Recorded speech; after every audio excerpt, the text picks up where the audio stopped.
Crock Talk TV podcast. Peace.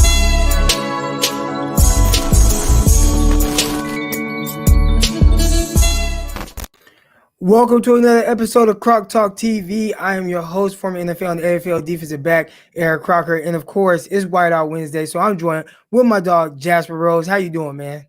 Yeah, feeling good, ready to get to it. Yeah, I'm feeling good, but my Wi-Fi is dipping in and out. I hate this Wi-Fi, bro. I actually have the guy watching, and he's watching for like these specific things on why he's dipping and when it's dipping and whatnot. If they can't fix it, I'm about to move on to a different goddamn Wi-Fi service. But anyways, you guys gonna have to bear with that for now. It's kind of dipping in and out. We're gonna work around it though. But we're gonna talk some 49ers football today. Obviously, we're gonna talk about some receivers. And it's crazy because one, I did not know that like the training camp practices actually started today. So that was something that I was not aware of. I knew that the 49ers like have reported, and I thought like maybe like Thursday or Friday they were gonna start getting on the field. But the first thing I see, I go in there and I see Trey Lance, and they're like, oh, Trey Lance first training camp practice and whatnot. And then I see this guy, and we're about to get into him right now. All right. Have you seen any clips from training camp at all? A few, just the individual warm-ups, just like the receivers going through their warm-ups, right. Get off. So you saw this guy, Jalen Hurd. I did.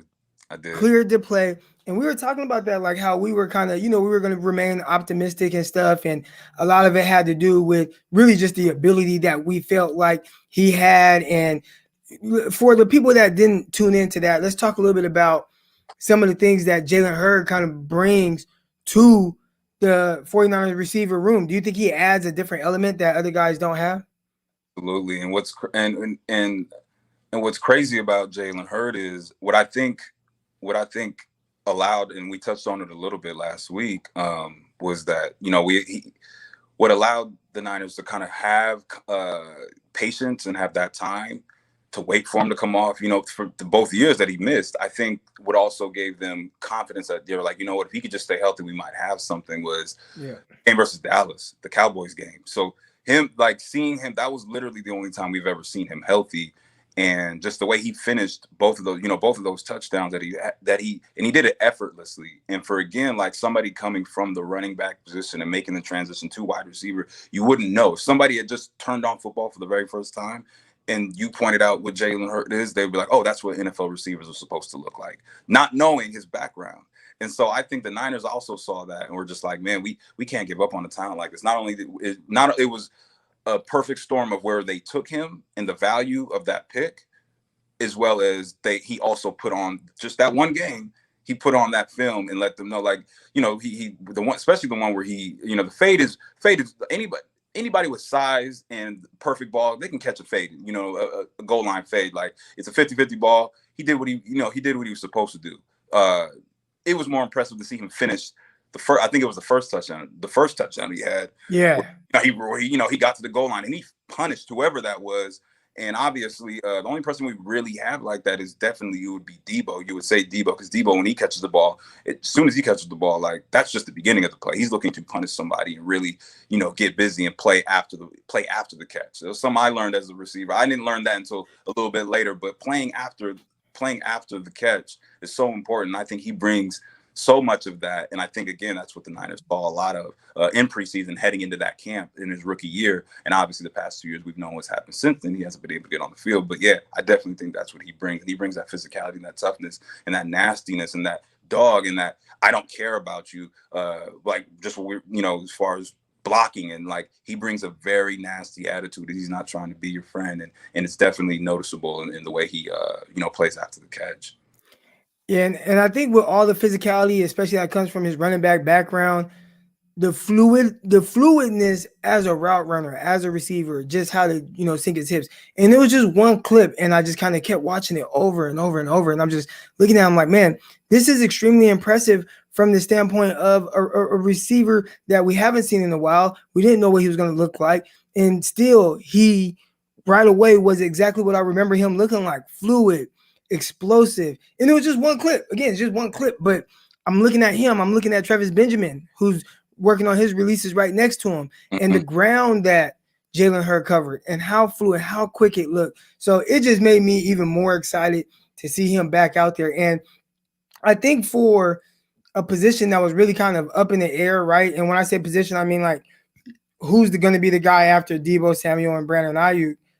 A lot of people didn't know, and Jalen Hurd was a guy that most people just kind of wrote off. And now you look at him, man, and it's like, oh no, we're really excited. I wasn't expecting him to be cleared this early. I thought it would be something that they might drag out throughout training camp. That's what I was telling you when you asked about my ACL situation last year. When I was telling you, man, it was good, blessing in disguise that he got hurt so early in camp when he did, because ACL, like obviously nobody's Adrian Peterson recovery status, but 6 months, 6 months you can start feeling like yourself again. That's best case scenario. 8 to 12 months is more realistic, and then a year, obviously, for me personally, year and a half is kind of when you really, really start to feel not you're not thinking about it anymore. So that still remains to be seen if he's at that place yet. But obviously being cleared is a huge, huge first step just for his morality, and just for him to be there day one is big. And it's very, very big for that group. Yeah, and he will bring that kind of that big body style of play. We talked about, 49ers and the receivers and maybe like quarterbacks being reluctant to throw down the field. Now, we don't talk about quarterbacks on this, but I will say hearing Trey Lance throw two passes deep downfield, one to Deebo Samuel, and we talked about him being more than just this gadget guy. We'll get into that and kind of get into some of his highlights and point out specific things with his route running and his ability. So make sure you guys stay tuned for that. But throwing the ball downfield to Deebo and showing that he can win vertically. Throwing the ball downfield to George Kittle. Both of these passes being touchdowns deep down the left sideline. And that's something that the 49ers have been missing, right? I mean, they've taken the least amount of deep shots in the NFL. And still, I listened to Grant Cohn's report, and, he's talking about how, shoot, it's like Jimmy looks great, but a lot of it is what we've seen from him, right? Efficient underneath, getting the ball out of his hands. Awesome. And people were waiting for that. Well, when he's going to start pushing the ball down the field, and then you have Trey Lance come in here, and he immediately does something that we've been waiting on Jimmy Garoppolo to do. And I think just that's exciting, and it's going to bode well really for not just the Deebo Samuels or the George Kittles, but even guys like Jalen Hurd, who now he's going to help your quarterback. What made Cam Newton so successful, right? Well, I got Kelvin Benjamin, who's hella big. I got a speedster in Tegan. Then I got Devin Funchess, who's hella big. So now I'm not afraid to really miss because their catch radius is so wide. So I think Jalen Hurd kind of helps with that. If he can continue to be healthy, and that's a big if because he hasn't really made it through a full preseason. But if he can continue to be healthy and kind of build on that, I think there's something there, and there's something to really be excited about. Sanu looked good too, apparently. And then Jimmy's raving about Muhammad Sanu. He's another dude who, again, has size and stature, something different that we haven't seen. So it's going to be a competition, a real competition at that three, that wide receiver three for sure. So let's talk about Muhammad Sanu. Yeah. All right, and the hype on him, it came right away, right? So I have down here, is the hype on Sanu real? And that's tough because he is a guy who, I've been, I don't want to say bullish on, but I'm like, man, like people want Golden Tate. Like, oh, trade for Golden Tate, trade for Jamison Crowder and all these other guys. I'm like, man, like, why would you trade for those guys when you have a guy like Sanu already? Like, you want somebody that's going to be consistent, reliable, veteran receiver. You have Muhammad Sanu right there. And there were a lot of people that were just kind of writing them off. And maybe that had a lot to do with last season, him just, them leaving him, letting him go right away before really getting him going. But now you hear Jimmy Garoppolo, he's dropping F-bombs, talking about how good Sanu looks. And, you heard the offensive coordinator, McDaniel, or Daniels, whatever, Mike McDaniels, you heard him talk about him when OTAs broke. And he was talking about, like, if Sanu looks as good, like, as he did in OTAs, like, dude's going to make this team. All right. So what's kind of your thought process on Muhammad Sanu and really what he brings to the 49ers receiver group? I would say, first of all, he's just really familiar with the scheme and the playbook, just obviously with being with Shanahan and with the Falcons. organization. So I think he just brings that veteran leadership. He's a great blocker. Obviously, you can't play. You cannot line up as a 49er wide receiver not know how to block. That's always been their staple. In the West Coast offense, receivers have to be able to block because they run that. They run the rock. They run the rock to set up the pass. So you've got to be able to block. So I think that's another thing that people don't talk about enough is his ability. He's a really, really good blocker. Obviously, you could also, when Kyle Shanahan starts to get cute, I mean, he also has thrown a ton of touchdown passes. That's something else that doesn't really get brought up much. I want to say they probably have definitely plugged something in. I guarantee you he has a play for Sanu when it comes to trick and gadget plays. So I think he brings that to the table, which none of the other receivers really have as far as being able to throw the ball, obviously on a reverse, wide receiver reverse pass, something like that. Not a focal point or anything. It's not that it's a focal point, but they did pull it out. Remember in 2019 against the Saints, when Emmanuel Sanders got the ball, threw it downfield, threw a touchdown to Raheem Mostert. So that is something that, if need be, he would like to pull that out the bag. Exactly, and Mohamed Sanu brings that. So again, just with those things said, I think that gives him a leg up just with his veteran leadership, being familiar with the coaching staff and Shanahan. They obviously love him. They brought him back several times now. So I think he's going to get a really, really good look. And he's not just a camp body. He obviously isn't what he was with the Falcons, but again, like we spoke of on last week's episode, he's got a really productive season, right under his belt, 3 years ago, which is that long ago, given somebody like himself. So I still think he definitely has, I think he definitely has I think he has a lot left in him. I personally do. I've seen some of his offseason workouts and he looks good. I honestly didn't even recognize him today in warmups. And I was like, who's 18? I had to go back and I'm like, oh, that's Mohamed Sanu. Like, he looks to be like, he's in really good shape. So I'm expecting big things out of him. If he makes the team, I'm expecting big things out of him. I'm expecting him also to push guys like Juwan Jennings and Jalen Hurd, who are built in his similar mold. Also, somebody we didn't talk about last week was Austin Watkins. I actually liked Austin Watkins Jr. I like that pick. I liked him coming in because he's also built similarly to those dudes. What is he, 6'3", 6'4", 215, 210, something around that. He's a bigger dude. He might be like a legit like 6'1", but he is over 200 pounds. He is a sturdy guy. Kind of like, how, remember when Kendrick Bourne was coming out? Bourne was listed at 6'3", like 205 pounds, but he was a legit like 6'1", 200. Right, yeah. He's 6'3", 200. So I'll give him, he might have some steak and potatoes before camp. So I'll say he's 215. So either way, I liked Austin Watkins. I like that pickup just because I watched some of his film and he kind of gave me poor man's version of Brandon Marshall vibes, like built similarly. He played very well after the catch as well. So again, that's what I mean. I really do think they are trying to address the bigger statured receiver, whether it be in the slot or a true X or Z. I don't think it matters at this point. I think they just do want to go. They don't want to break camp this year without somebody maybe that they can just really trust with that bigger catch radius other than Kittle. Because again, like we said, with Kittle, that's not really Kittle's forte. So I do think they're really focused on breaking camp this time with somebody that is a bigger stature. So it isn't just you're not reliant on 50-50 balls or, those 3rd and 3 win now slants with Deebo and Ayuk. Because again, you need a perfect ball for those most of the time, unless they're just going to be dogs and outfight everybody. That's going to be generally around their size when it comes to corners and safeties, whoever's guarding them. You know what I mean?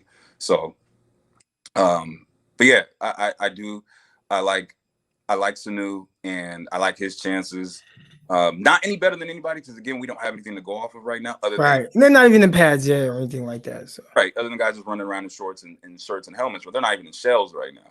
So, as you know, as a corner, you do know everything changes. When you get the pads on because you could. Get your hands on them a little bit. So that obviously changes everything, once that starts. So we'll see. But I think Sanu is the front runner just based off of how today went and how it seems like he's running with the runs. It seems like he's getting that first look at the wide receiver 3 position. I mean, I know Juwan Jennings also entered protocol as well, correct? So that could also be affecting it too. Right.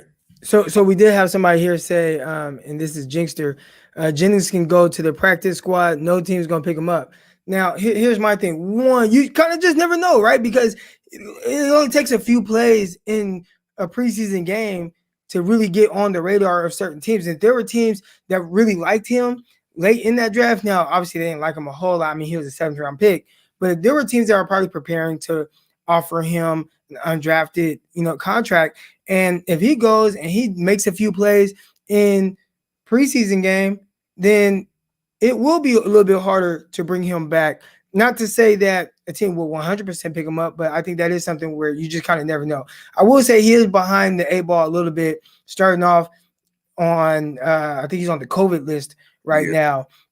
So for a guy like him who probably fits in the more specific role in that slot type role, you got Sanu, you got Jalen Hurd who can move around a little bit, and everybody else can also play in the slot as well, where there's IU, Deebo, all those guys, Richie James. So Jennings being out right now is definitely not helping them. And depending on what he's out for, because with COVID right now, they got like all these different rules where some of the guys can be out like 10 weeks. If you're fully vaxxed, then it's not 10 weeks, 10 days. If you're fully vaxxed, it's not as many days and whatnot. So you got to figure out exactly what Jennings is on.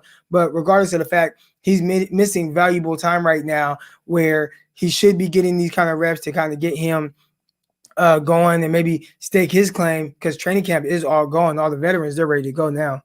Yeah, even another guy we didn't speak of last week. Another guy's built similarly is Kevin White. Kevin White also apparently had a pretty good day today as well. I think he beat Verrett. I don't know what the route was, but I was hearing or reading that he beat Verrett on a route. So that's good news, obviously, for a guy who is highly touted coming out of West Virginia and still getting a shot. He just hasn't been able to stay healthy his entire career. So he's clearly still getting a shot. He must look good. Again, they know something we don't know, because they're not bringing, they're not just bringing somebody in just to bring him in just off the strength of his name anymore. Like his days of being brought in off the strength of his name are long gone, a few years ago at least. So I have to believe that he must be looking good for them to continue to give him a look. And apparently he looked pretty good today too. So also not boding very well for, Juwan Jennings, because somebody else who he's also in, competition with right there. All right. So we kind of gone over kind of what's going on a little bit in training camp. And again, every Wednesday we'll come here and talk more about guys. But today I wanted to do something a little different, kind of get into a little bit of film. All right. And we have, let me see, I'm looking for a thing, but we have Deebo Samuel we want to talk about. And I'm sorry, Justine. I want to say it was Justine that said this. She said that Deebo's a glorified running back. Now, she might not have meant that in the sense of how everybody's taking it, but I do think there is something to that. And even Deebo said today, like, he wanted to improve more as a downfield route runner. So he understands that there's an area where he can improve. But I've been on the defense for Deebo Samuel in the fact that I feel like he's a much more nuanced route runner than people want to give him credit for. And I think, again, we talked about in the last episode, but sometimes when you do one thing extremely well, it overshadows the other parts of your game that you're good at, but everybody just says, no, you're this. And I kind of compared it to George Kittle, and it's like, well, he's so good after the catch. He's so good at a run blocker, but he needs to improve as a route runner. And it's like, dude, have y'all watched George Kittle? Because dude runs crazy routes. Like, he's really good with his routes. Yeah. Or Travis Kelce. Oh, Travis Kelce, he's so good, catching the ball, but he needs to improve as a pass blocker, like, or a run blocker. He's not like George Kittle in that. And I'm like, well, no, Kelsey's a good run blocker. What are you guys talking about? So Deebo is another guy that kind of falls into that category of excelling in one area where, it's quick routes, slants. Then obviously they do the reverses and stuff, but he also has some ability to catch the ball down the field. All right. So what we're going to do now is we're going to kind of dive into some of his film. And this is just highlights, but it kind of gives us a chance to kind of just go over, especially when they kind of zoom out and show him as a route runner and some of the things that he's doing. I'll get, you can give your take on it. I'll get my take on it. All right. And we'll get into that right now. So here we go. We're going to do some screen share now. Ooh. Bear with me 1 second, y'all. Share screen. That, Deebo, and boom. All right. And now we're going to change our overlay real quick. Boom. There we go. Got it going for y'all. All right. So we got Deebo Samuel here. And this is one route that I want to talk about. He's here right here. So it looks like they might have did some kind of switch release with him and Marquise Goodwin. But the one thing that kind of stands out to me right here, he did a really good job. And these are the things that I'm talking about where people kind of are undervaluing him as a route runner. But he does an amazing job of pressing outside attacking the cornerback's leverage, stemming up, finding the corner's blind spot, and then breaking the route off. And you can't tell me that just a glorified running back is doing things like this.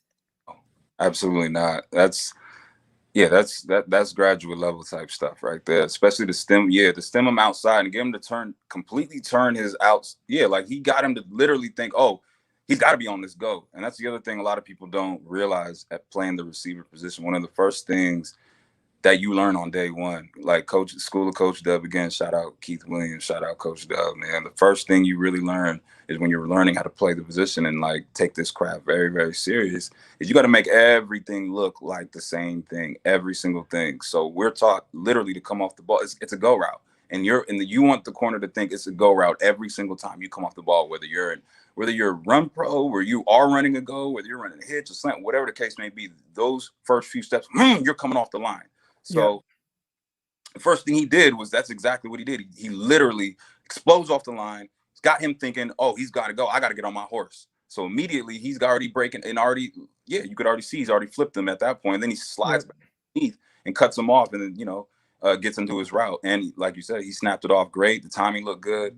That's graduate level stuff right there. And then what he can do after the catch, obviously, as well. This was just a nice, easy touchdown, Art.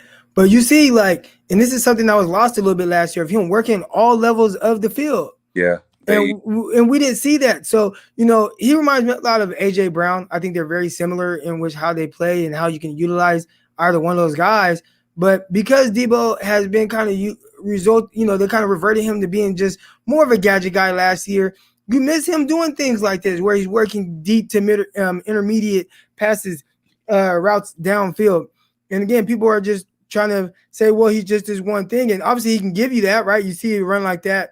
Mm-hmm. After the catch, boom, turn, run through a guy, pick up that first down. So obviously, he gives you that physicality as well, running through guys. But, and if you want to say, well, he's a running back because of that, then all right. But he does so much more as a pure receiver, even right here, finding the hole, selling his feet, showing his numbers, being able to kind of turn, I don't want to say the passes behind him because I think that Jimmy Garoppolo was maybe keeping him away from the safety, but understanding how to sit in the zone. And you can kind of speak a little bit more to that about what the quarterback is kind of thinking here and what Deebo is thinking when he's running this in-breaking route. Yeah, he's definitely trying to put the ball on the outside shoulder and keep him away from the inside because obviously inside is trouble. He's definitely trying to. He looks like he's trying to throw him open and lead him to the outside because he wants him to obviously turn it upfield. If you're going to turn it upfield and definitely break towards the sideline. So I would say definitely that was a good ball by him. And he what he also did that was subtle here is he see how he throttles. You can't really see, but he comes out of his break. He's throttling down. It's another thing you learn too when you run in those in routes.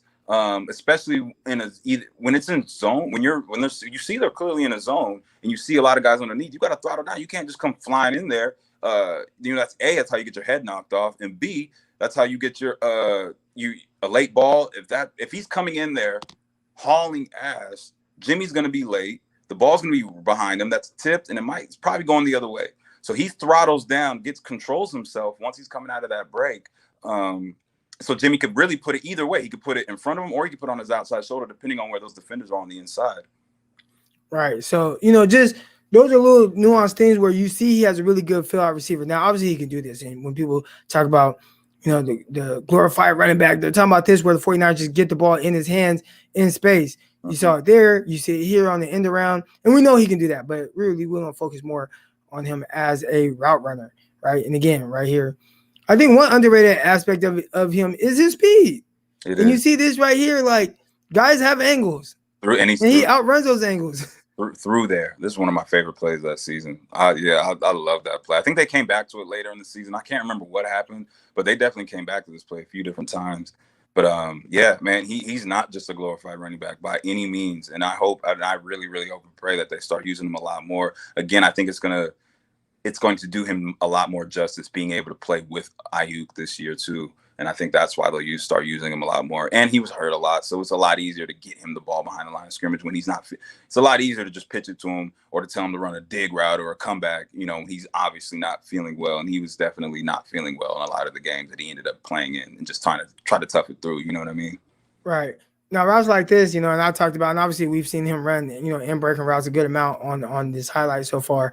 But we talked about how what Odell Beckham looks like running routes might not be what Julio Jones looks like running routes, right? And what Julio looks like might not be what Anquan Bolden looks like running routes. I think Deebo Samuel, what he looks like running routes, is more like what Anquan Bolden looks like, where I really just gotta, it's really more of positioning more than really just trying to destroy you in route, right? Because he can win with the physicality, but it's just get on that inside shoulder, break that route off, and then be able to kind of show your numbers to catch the ball. And I think he doesn't have any issues catching the ball in traffic.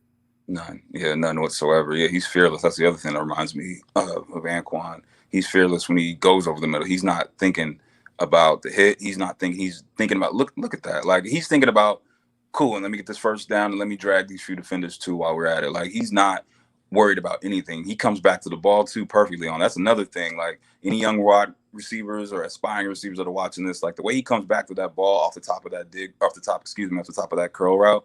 I mean, that's perfect. He's coming back to Jimmy. Angle is perfect. His depth looks great. He's got the first down. He secured the ball, and then he's getting extra yardage. Like this is great tape right here. It's great, and that's a money throw. That's a money catch. It's a money down. This is a close game. It's a division rival game. These are these are the catches that that you look in film that you talk about, and build off of just going forward. And this is his rookie year.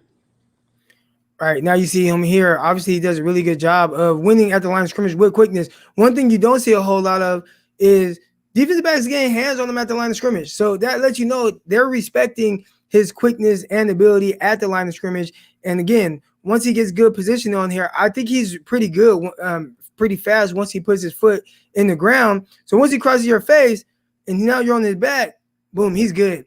And then we know what he can do after the catch, right? So then now, if you want to talk about him being, a glorified running back, is what he does after the catch. But I just think that's just added value to his legit route running and pure receiver abilities. Absolutely, yeah. And another thing that I think we keep that we're not talking about enough is his separation. Like a lot of people get speed and route running and all that. Like they're obsessed with those terms. But what you don't realize is like Jerry Rice wasn't the fastest, but what his precise routes and his cuts and where he would, settle down or whatever the case may be, he always has that separation because of that, the precise route. So that's how I know Deebo is a good route runner, because a lot of these routes, and especially if you show the one the last game of the season in Seattle, if you show that that'll really, really, really speak to the separation that he gets when he's running these routes, which is why he's able to even build up speed to run these second and third defenders that come to him, because he's already built up that separation and beat the first dude. Yeah, you see this, and this is kind of scary because as a receiver, this ball kind of hangs up a little bit. You're going over the middle and you're running into traffic. It's like, man, right. Can you just get this ball on me real quick so I can, catch the ball and get busy? But he is somebody that definitely looks like he does not mind contact or oncoming defenders. So regardless of who's around him, he catches the ball, breaks that tackle, breaks another tackle, got Bobby Wagner, breaks that tackle, and pushes forward. And that's what he gives you. And I think, again, what he did after this catch, I think that overshadows what he did before the catch, if that makes sense. Yeah, definitely. By 100%. Yeah. Being able to find the open space, being able to throttle down, being able to catch the ball with defenders around him, being able to break the tackles and then the yards after the catch. And that's what I mean by his separation. Whatever route he ran, he whooped whoever that was. And this ball is late. He's waiting on this ball, and there's still nobody really even on his back. Like that's the crazy part. Like the DB was never even. It was still at least a few yards away from him when he caught the ball. Look at this. Look, he's still 2 or 3 yards off of him. So I don't know if they were in soft zone right there or whatever the case may be. But either way, the ball was late, and he still had time to do all that. That's right. Yeah.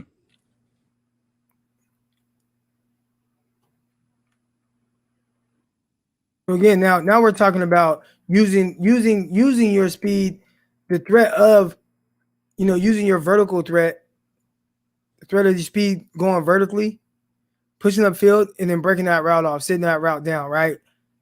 And I'll tell you why this is so impressive to me, because the 49ers don't take deep shots. Oh, You know what I'm saying? So if you're a team that doesn't take deep shots, and I'm pretty sure typically or any good corner, and Flowers isn't like terrible, but all right, like you guys don't run deep, so I'm gonna kind of sit on routes a little bit more. So for him to be able to create this type of separation, because even he's on this route, on and he's on a team that doesn't throw vertically, I yeah, think that says a lot about him and his ability to yeah, use a threat of his speed vertically, sit his route down, catch the ball, and then what he does again after the catch, which is just the added value.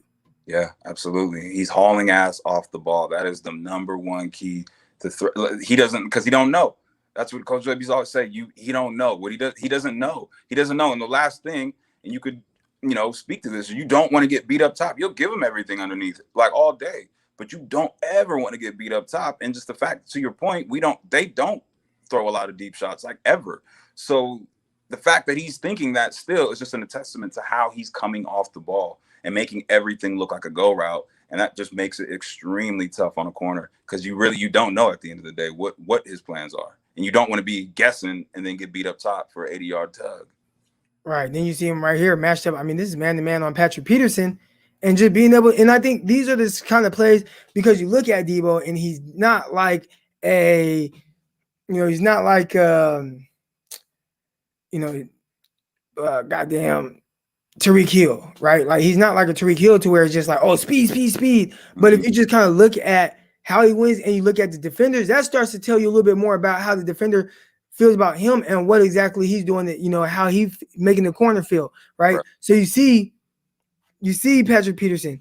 But right here, once he kind of gets on top and you see Peterson not be able to kind of keep up with him here, either he's losing a bunch of steps or he's playing a little bit faster than I think people are giving him credit for. Absolutely. And I think his running back build helps him with that. Like he's an anomaly out there. He really is. And I think guys, lined up against him, he's not going to run by me.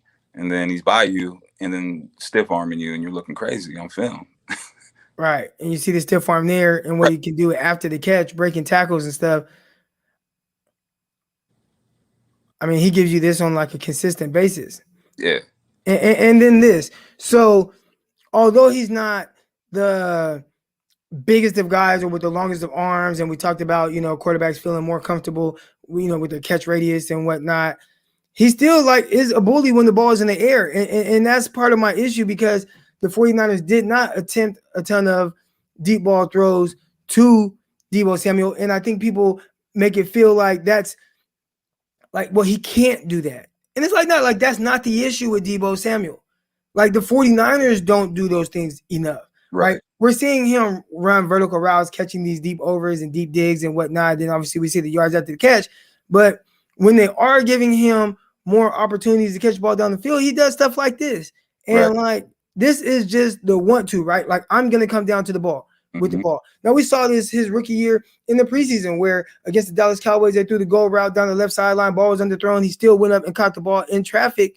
Like he can give you that. We saw it against Baltimore Ravens where I don't know if, and it'll probably show up on this film, but I don't know if that's what Jimmy Garoppolo meant to do, but he threw it in traffic against Baltimore and he came down for a touchdown. And it's like, well, they don't throw vertical routes to him enough. Right, they don't. But I will say, and what we're seeing a lot on this film is he's working those deep to intermediate routes very well and finding the soft spots and settling down in them. And that's, doing a really good job of being on the same page with his quarterback when I need to sit it down in these open areas and catching it. This is not a glorified running back. This is a guy that has pure, legit receiver abilities that's not being utilized to his full capabilities. That's just my opinion. Absolutely. And I agree with you 100%. There's no pushback on that at all. I would double down on saying that because he's definitely a receiver. And this was actually one of my favorite plays too. That also showed his speed because they had angles on that and he outran them to the pylon. Right. Now you see, I mean, you got Tramon Williams on him. Tramon Williams is old. But there also is a safety. And when you want to know again how fast somebody is, look at the people around him and what happens to them. Right. So obviously, okay, he outruns Tramon Williams, who again has an angle. You're supposed to make this tackle. Yeah. And he even like started upfield. Like as soon as Deebo, and we'll kind of rewind it back a little bit. As soon as Deebo kind of caught the ball, you'll see Tramon Williams, okay, bad angle here, and he Yeah. immediately starts to take a better angle to be able to cut Deebo off. Yep. Can't do it. And Yeah. then you see the safety here. He was coming down in an angle, and he's like, damn, he's moving faster than I'm expecting. And he races past both guys and beats them to the end zone. And he makes him look like he's moving in sand. Yeah. So, again, I had somebody in the comments, and I'll go to it real quick. Where is it at? Where is it at? Where is it at? He is not a speedster, but he has a burst and knows when to use it.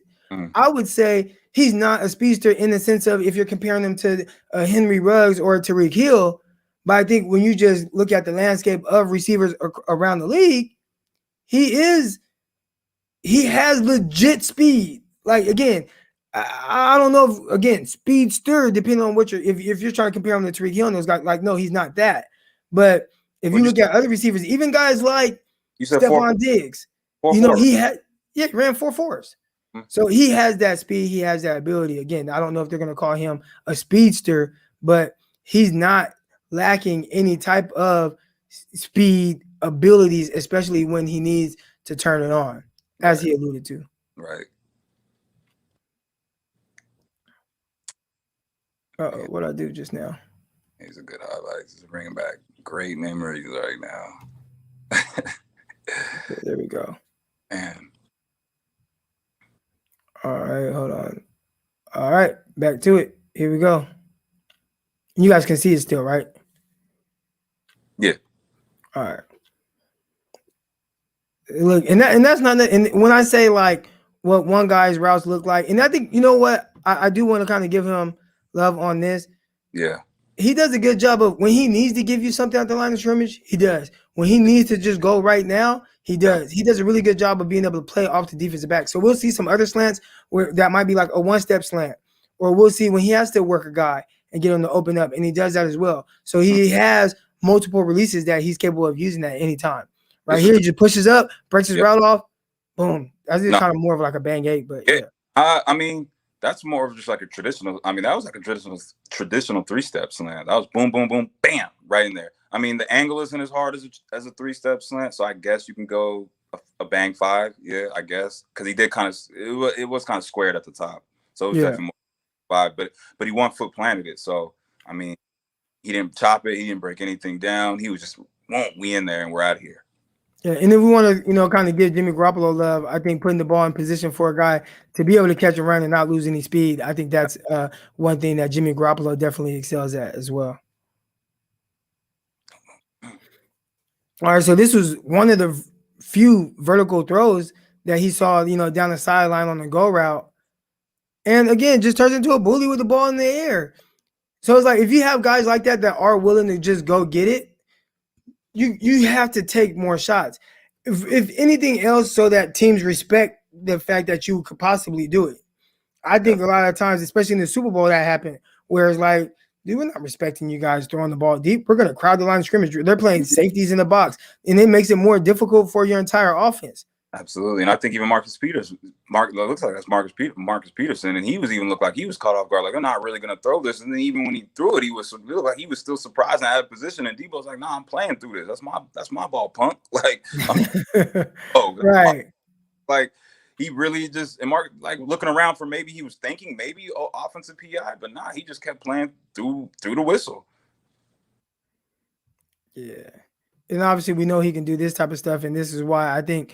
Again, he does these things so well, right? When it's just like really not much to, be had there, but he comes around and looks like he might be stopped for a 10-yard gain. And then nope, and he drags guys and picks up another 10 yards. And I think that's why he gets the tag of a glorified running back or a guy that is a gadget player because he does this. But as we've seen so far, he has legit pure receiver skills. Absolutely. Now we talked about him being able to set up defensive backs in different ways on slants.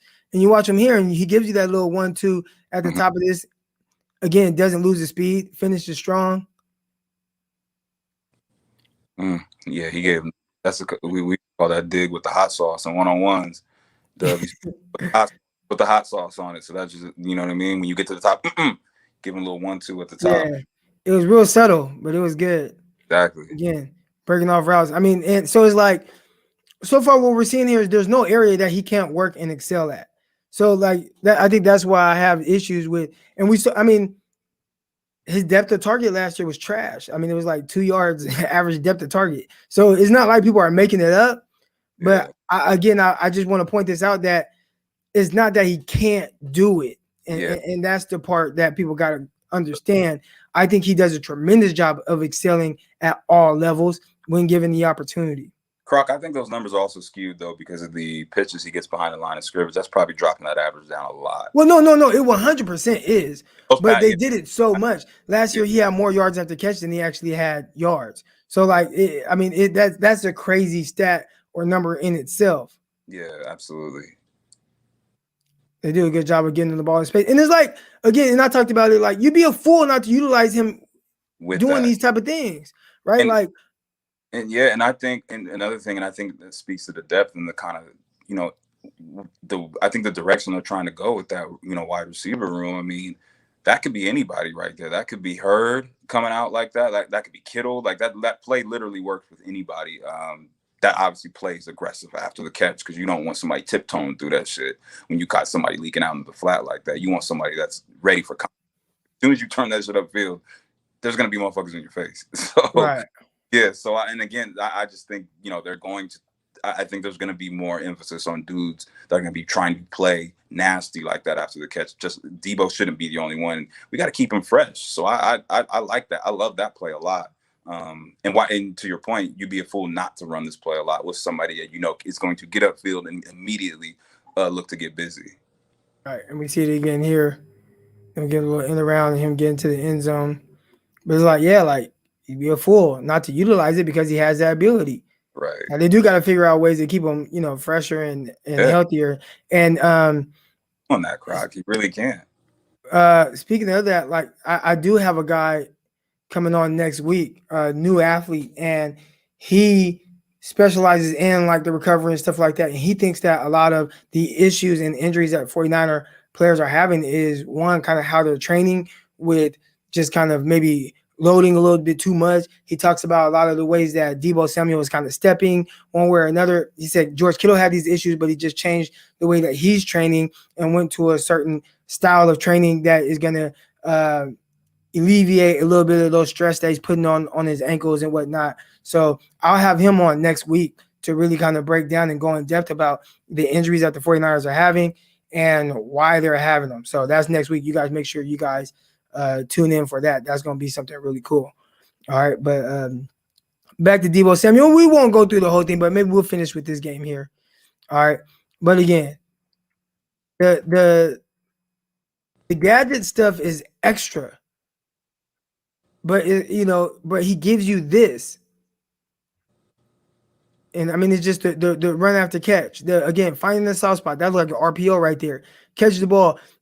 I've seen several times where he's running into areas where guys are kind of barreling down on him, and he's not even worried about that. Then what he does after the catch and picking up an extra 15, 20 yards, which is obviously terrific.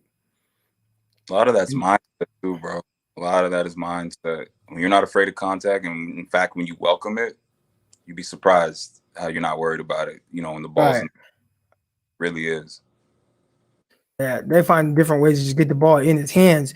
But again, I don't want like these plays or that touchdown run to overshadow how he does these things. And I talked about the 1 yard, the 1 step slant, and like this is legit. Like, okay, you're outside shade. You want to one hand press me? But all right, like I'm gonna go now.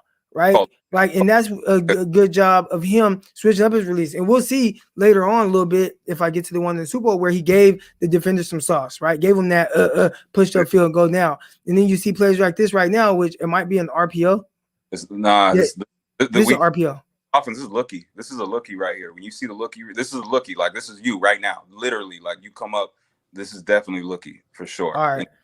So you got looky, and it's 1 step, boom. And then now you look at the speed, and this is how you know somebody's fast. Look how the defender's angle changes. Damn. And how quick he does that. So, I mean, we're talking about somebody that's really bursty and has a lot of ability. I really think a lot of the issues last year that we saw was just due to him just not being like healthy like that. Absolutely. And then we have this one. They're gonna show the real reason why he was so wide open. Oh, they didn't show it. They didn't show it because he All right, destroyed. so we'll talk about it though.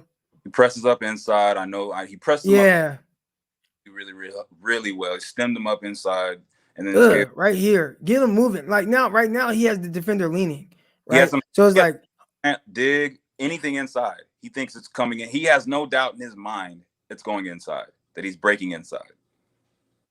right. Right.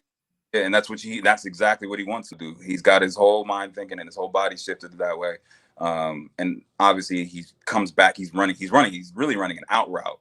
And unfortunately we don't have the other angle to see what he really does to him at the top of the route.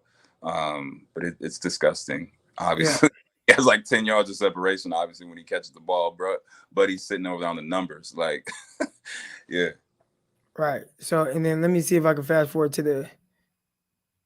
Again, he gives you that, and I get it. And this stuff right here is overshadowing what he does as a pure receiver. Because I strongly feel like that. Stuff that has Aaron Donald pretending like he doesn't know who he is. Right. All right. Again, overshadowing what he can do as a pure receiver because people see these things. But again, this is awesome.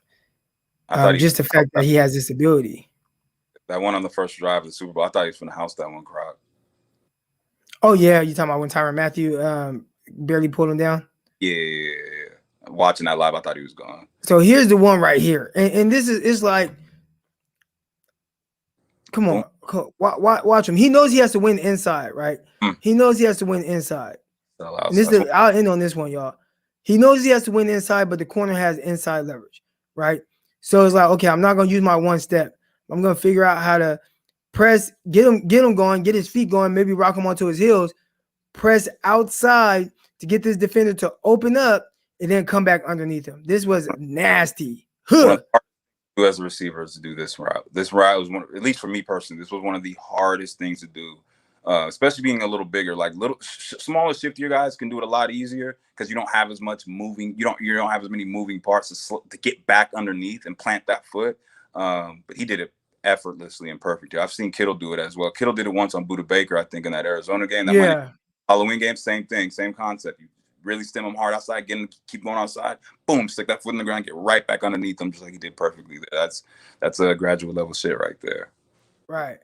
So that's gonna do it for the streaming show for y'all. But I just had to kind of show a little bit of the fact that hey, this guy is more of a pure receiver than people want to give him credit for. You know what I'm saying? Like he's legit at what he can do as a receiver. Are there areas? I'm not saying he's perfect, but what I'm saying is we got to stop talking about Deebo like he can't win in various areas. I don't think that there's any area where he can't win. Now, again, can he improve at certain things? He talked about wanting to improve on his deep route running. Sure. But we also saw that there are a lot of different nuances in his route running ability that make it to where, hey, man, like he needs to earn more title than being a glorified running back. And I kind of wanted to highlight that today. Yeah, definitely. So, man, Shoes, man, I appreciate you coming on. I appreciate everybody rocking in with us. We got 70 people in here right now. I'm pretty sure we had a lot of people tuning in and out. We had another good amount of people tuning in on Twitter and whatnot. I appreciate everybody rocking with us. You got any kind of closing notes on what to expect from Deebo Samuel or anybody else in this receiver room? And again, every Wednesday we're going to be right here on Wideout Wednesday. So anything you want to close with, Jasper? Nah, man. I mean, other than I'm looking forward to these next, 5 days. I think they got to get 5 practices underneath the belt. Pads on, yeah. So obviously one-on-one. No, I think like 2 or 3. No, I think it's 5, Croc. They got to get 5. Okay, they must have changed that. All right. It did, yeah. So 6. So the 6th one is when pads will come on. That's when we'll know a lot more, obviously, about the QBs as well. Heard the QBs look really good today, but they're in shorts and jerseys, so they should look good. Yeah, man, I'm really looking forward to one-on-one. So I hope we can break some of those down. That'd be great, just because I think you can probably attest to this as well as yourself. One-on-ones is that's what we look forward to. I'm sure you guys did too as well in practice. That's where you could really show out. That's where you really solidify yourself. Obviously, 7-on-7 and team. It's more so obviously to bring everybody together. Coaches are looking at everybody, but the one-on-ones that's the film you get to really evaluate yourself, where you're coming with all the stuff you worked on in the off season, and then just that's really just time to show out. That's where the competitiveness comes out of. I know y'all. Y'all get to, y'all get rowdy over there. We start to get rowdy, and it's just a competitive, it's a competitive atmosphere, like just between the receivers and the DBs. And then you get a real good look at the routes, and you get a real good look at that because you're not looking at so many other things. You're just looking at those two players going at it. So I really hope we could see one-on-ones for sure within the next few weeks, obviously, as camp starts to heat up. And then, we got a preseason game coming up pretty soon. So, man, I'm just looking forward to, football's back. It's been a long year for all of us. Man, it's here. It's here. So I'm just ready to get to it, man. And shout out to Tim coming through with the hefty contribution to the show. We really appreciate it. Appreciate the love. Appreciate the support that we're getting from everyone. Thank you, Tim. I love it. If you guys weren't able to catch this whole thing, obviously you can rewatch it on YouTube. Also, tomorrow morning you should see, or should I do it tomorrow morning or after that? But yeah, tomorrow morning, you should see the Wideout Wednesday on your Apple, Spotify, or anywhere that you listen to your podcast. So check out myself and my guy, Jasper Rose, every Wednesday coming live at you guys. Appreciate all the love, all the support. And hey, man, we out, man. Another good show. Yeah. Hey, do you speaking of one-on-ones, great segue. Do you remember the only time we ever went against each other in one-on-ones? Because I do. Nah, what happened? It was in Portland. It was probably the first week of camp or whatever. And I remember because I was frying old boy, short dude. I think he'd played for the Browns for a little bit. Okay, Varma. Yeah. I was frying him. So I was like, man, I know there's another ex-NFL dude. It's got my guy Crock. I got to go against Crock. So we only went against each other one time. And for whatever reason, they gave me a stop and go. I don't know why, because in arena, like a stop and go, like nobody's running a stop and go, especially on one-on-ones. Like, so for whatever reason, I had to stop and go. You didn't believe nothing. You were out of there. You were hauling ass. You were on it. Matter of fact, it was one of those. He didn't even throw it. Okay, so that's good because stop and goes are difficult to cover. Yeah, exactly. So, but I mean, we were, and in that little like soccer field practice field we had, there wasn't a room back there. So yeah, you already knew like, oh, he's not running that, and he's not gonna run a hitch in one. Yeah. So you didn't even bite, man. But I was tight. We never got to go against each other again after that. We had a couple, like, not even in like team or anything. Like I had a couple catches, and like I still have that film, and I have a couple catches where you're in the background, like pretending like you were gonna like tackle me afterwards, but you weren't really playing. Yeah, man. Good times, man. But yeah, we got to break out some of that film and break some of that down. But that's for another show. Hey, appreciate everybody. If you haven't already, make sure you guys hit the like button, hit the subscribe button, all that good stuff. We'll check y'all out right here live next Wednesday. Peace. Let's get it. Intercepted. It is picked off by Aaron Crocker. Over midfield, he'll run it all the way into the end zone. Touchdown. Crock Talk TV podcast. Peace.